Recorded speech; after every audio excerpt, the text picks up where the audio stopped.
The coffee cup hit the floor first, then the silence followed, heavy, uncomfortable, and cruel. In that single moment inside a small roadside diner, a stranger learned how quickly dignity could be taken, how easily power could be abused, and how close a quiet man and his loyal German shepherd could come to breaking without ever raising their voices. None of them knew it yet, but that spilled coffee would become the spark that exposed corruption, tested restraint, and revealed the true strength of a man who had survived far worse than humiliation. They mocked him as if he were nothing, unaware that the calm stranger they bullied had once faced death in places most people would never dare imagine. If you believe in kindness, second chances, and the idea that quiet strength is more powerful than loud cruelty, take a moment to like this video, share it with someone who needs hope, comment your thoughts, and subscribe to the channel. It truly helps stories like this reach hearts that need them. He had entered the diner the way many tired men do, without noise, without expectations. His clothes were plain, worn but clean, and his posture carried a kind of controlled stillness that came from years of discipline rather than comfort. The German shepherd at his side moved with the same quiet awareness, sitting close, eyes alert but calm, trained not just to obey but to understand. The man chose a booth near the window, ordered coffee, and rested his hands together as if he were holding onto something invisible. He wasn't hiding, he simply wasn't announcing himself to the world anymore. Across the diner, the deputies laughed too loudly. Their uniforms were crisp, their badges polished, their confidence inflated by the belief that authority alone made them important. They noticed the dog first. Then the men. There was something about the way the shepherd sat, too disciplined, too focused, that caught their attention. The whispers started, followed by smirks, then bold steps. Power, when unchecked, tends to move closer to what it thinks is weak. The first deputy stopped beside the booth, looming just enough to feel threatening. The man looked up slowly, eyes steady, not fearful but cautious. He had learned long ago that reacting too fast often made things worse. The deputy gestured at the dog, mocking its presence, questioning whether it belonged there. The men said nothing. Silence had once saved lives.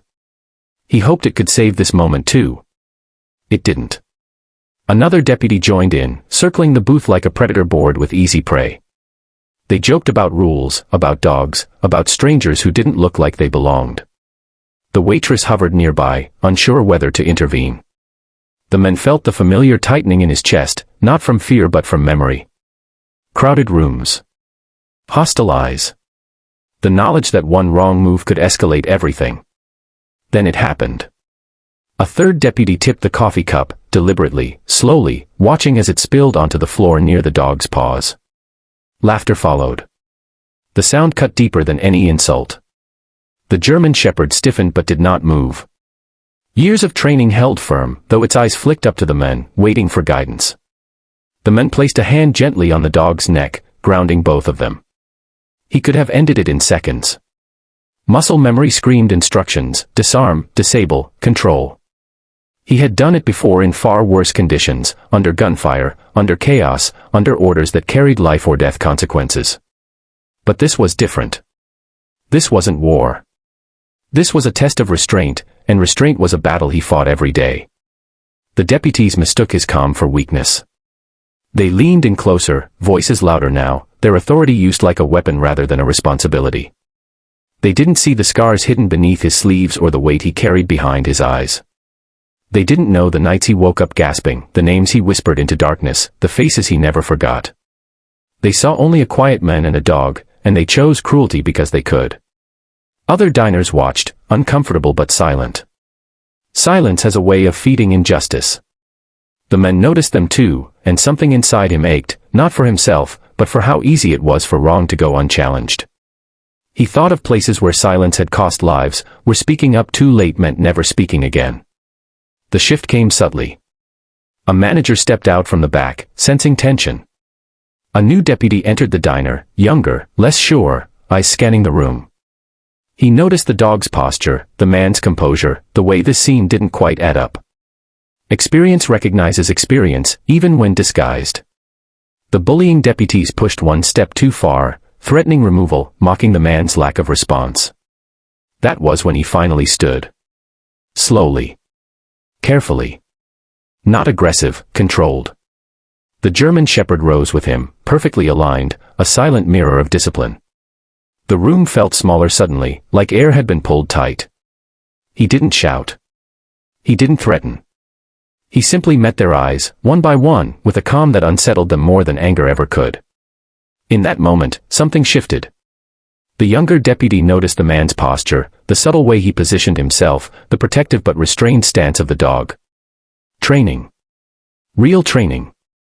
Not academy drills, but something forged under pressure. The truth unraveled quickly after that. A call was made. A name was checked. The diner's noise faded as realization spread. The stranger wasn't just anyone. He was a Navy SEAL, medically retired, carrying medals he never wore and memories he never shared. The dog wasn't a pet, it was a former service animal, bonded through survival and trust. The laughter died instantly. Authority drained from faces that had abused it. The spilled coffee on the floor became a symbol of something far uglier than a mess. It was evidence of power misused. The manager's voice shook as he apologized. The younger deputy stepped back, shame clear in his eyes. The SEAL didn't demand punishment. He didn't ask for apologies. He simply asked for respect, not for himself alone, but for anyone who walked through the door hoping to be treated like a human being. His voice was steady, tired, honest. He spoke of service, of sacrifice, of the responsibility that came with a badge or a uniform. Words that carried weight because they were lived, not rehearsed. Internal affairs arrived later. The corrupt deputies were removed quietly, their arrogance collapsing into consequences they could no longer outrun. The diner returned to normal, but something had changed. People talked. People reflected. Some regretted staying silent. As the SEAL left, the German shepherd walking faithfully beside him, the waitress handed him a fresh cup of coffee, on the house. Their eyes met, and in that small gesture was gratitude, apology, and hope all at once.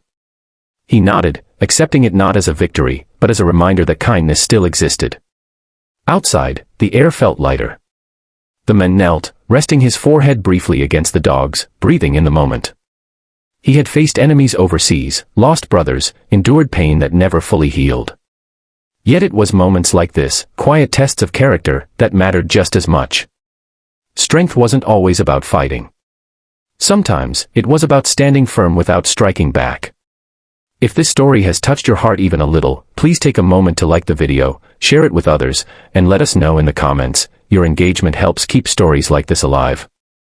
Before you leave, we have one special request. Comment the word respect below if you believe dignity should never depend on uniforms, power, or appearances. The SEAL walked away unknown to most, unchanged in who he was, but the world around him shifted slightly because he chose restraint over rage, dignity over dominance. And sometimes, that is the bravest act of all.